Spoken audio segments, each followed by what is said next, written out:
yourself. Love, love, love.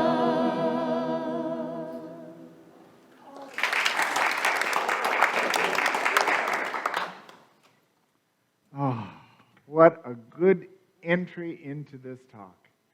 Love. That divine love. And as we've been exploring this wonderful journey of love in action over these 3 Sundays, this is the 3rd and final installment. This is love in action, awakening through service.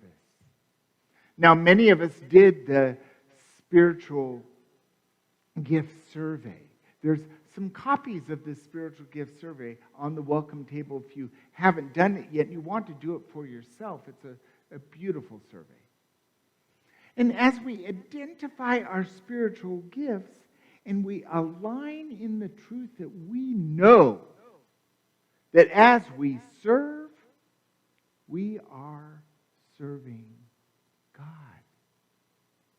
And so that's what we're doing today. And this love in action, spiritual gifts, is directly out of the New Testament. In the New Testament, there are 27 spiritual gifts, and we look at about 18 of them, because some of them are gifts that chastity and, some other things that we don't observe. But there's 18 of them that we directly observe. And from Scripture, there's much about this. This is 1 Peter chapter 4, verse 10. Like good stewards of the manifold grace of God, serve one another with whatever gift each of you has received. Now, each of us has gifts, and our gifts are not the same. If you've grown up in a family with any other people, if you've been in relationship with other people, you've had children, other people, you might recognize that we're not all the same. In truth, my sister and my brother, the only thing we really have in common is we each have the same parents. But we're very different. We have very different gifts. There are some things we'd go to my older brother Douglas because he has that gift. There's some things you come to me for because I have my gifts. And all my sister's got amazing gifts, and she uses them. We have gifts. But what's it been like in your life when you've been given a gift for Christmas or a birthday or a hand-me-down and it just got stuck away? What good is the gift? It doesn't have any value unless it's used. And if you can't use it, pass it on. Someone in circulation is going to be able to use it. Well, we don't pass on our innate gifts. We pass through. We give them from that place. A poetic way of looking at this is from the great spiritual leader, Rabindranath Tagore. Tagore, what a great spiritual leader. He says, I slept and dreamt that life was joy. I awoke and saw that life was service. I acted, and behold, service was joy. It really is this circle. And it's no stretch to see that part of our life we've been asleep. We haven't been quite ready to awaken. We've been dreaming. But when we begin to see that light and see that life really is joy, the journey begins. We try to see our way through. And more it becomes clearer that being of service, lifting others up, our greatest joy. For one thing, when I'm of service to you, I'm not focused on any of my problems. I'm not caught up in the well of not enough. Because God's gifts are eternal. They're part of our being. They're innate.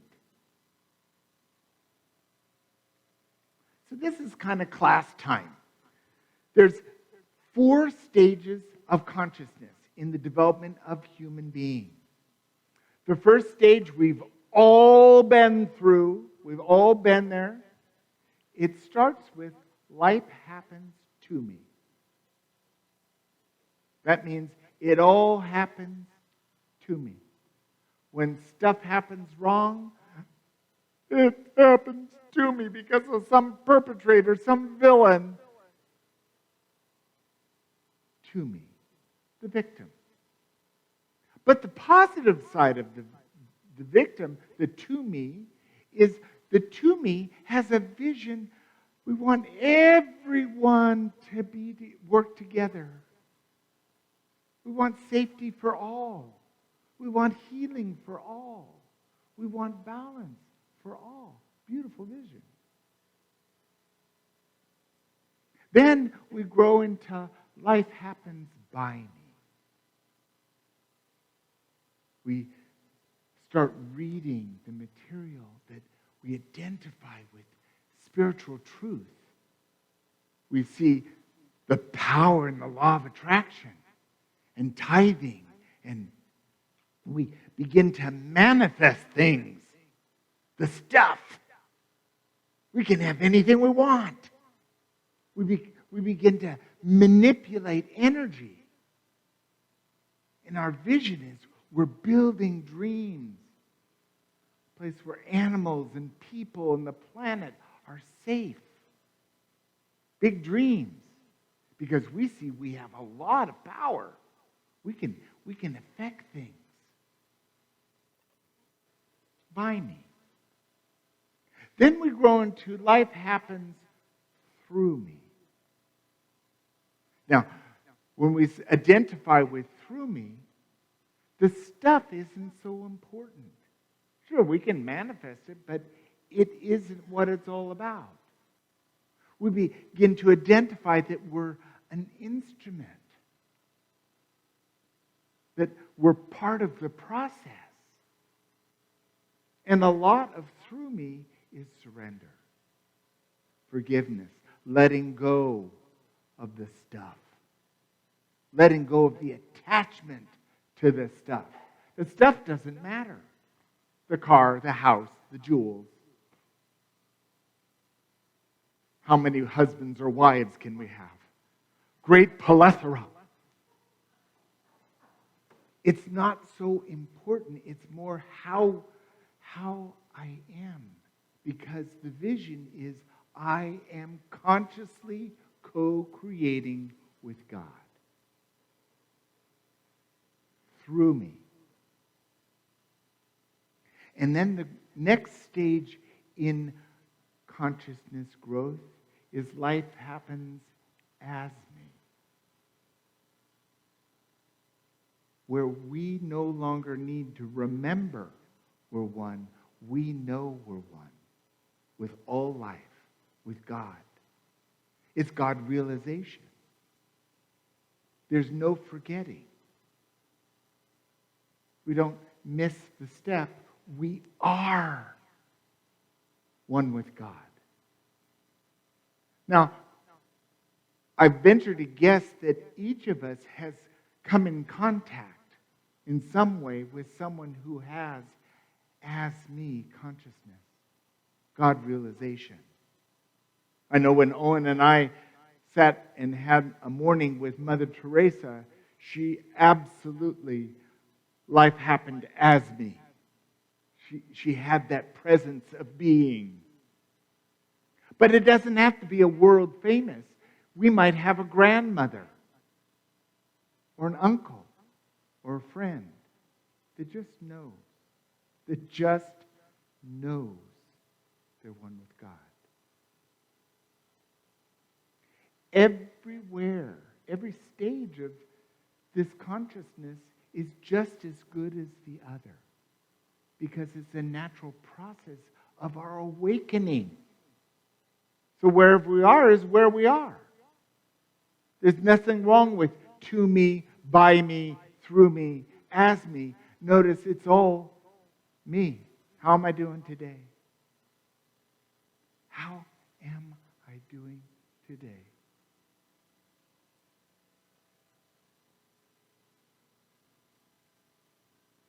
Cora Fillmore was the second wife of Charles Fillmore, the co-founder of Unity. And she really brought forth great work in bringing these Unity teachings to written form. And this is from her book. We are successful to the degree that we truly serve. Therefore, every zealous student should carefully study his own consciousness, should thoroughly study his own heart in order to see whether his zeal springs from spiritual consciousness. Because what happens when we put our zeal and our energy in our ego, our small mind consciousness? All kinds of stuff happens. But when we can place our service in spiritual consciousness, it opens us on a path that the only place it's going to go is awaken us to God. That's pretty powerful. It's pretty powerful that all we need to do is align with God and give the gifts we have. And then we have a deeper connection, a deeper relationship with the God of our understanding.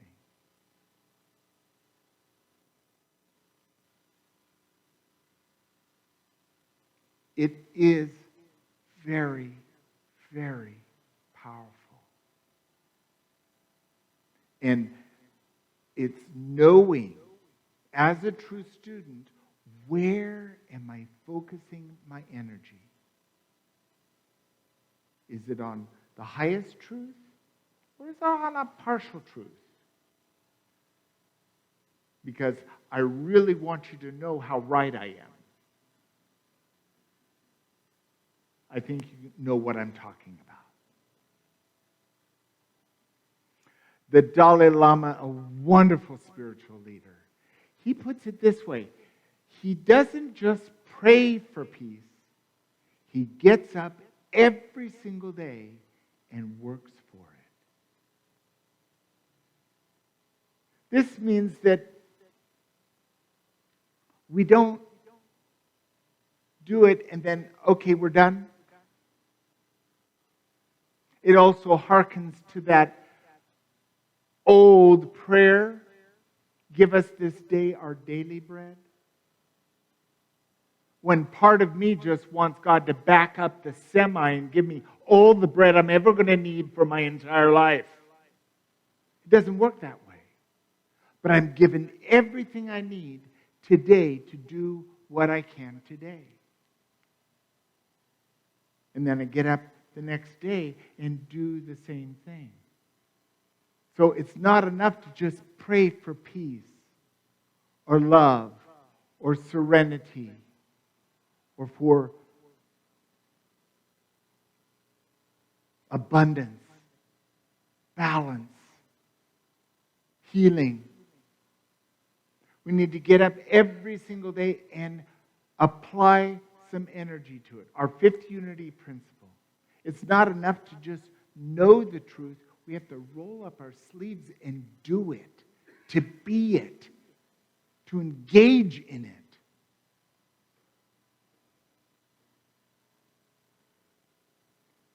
It's easy to see that we're going to feel life more fully by being engaged rather than just thinking about it.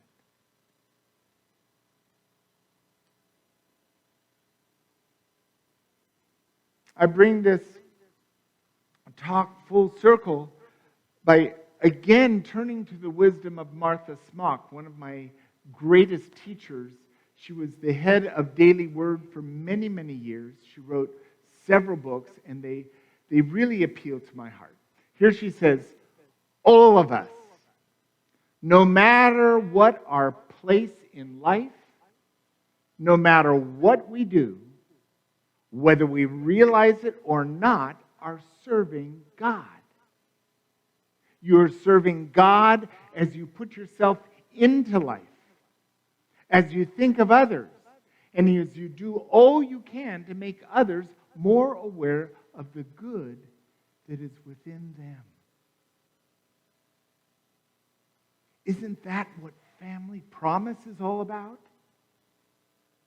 Offering a meal, a safe place, so that they can see the good is.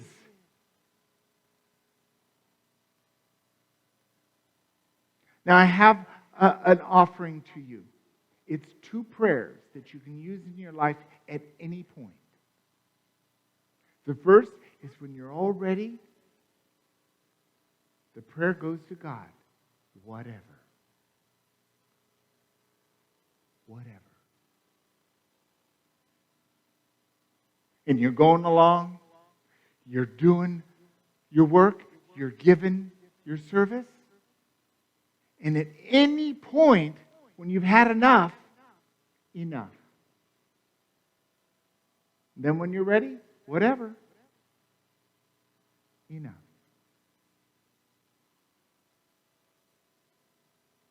You are in the driver's seat of your life. It's not a matter of how much you give and how fast you give what you give. It's giving it because we still need sleep. We still need to eat. We still need to have connection. Maybe a little playtime. But we can say to God anytime, whatever. Okay, God, whatever. I'm available. Then God knows how.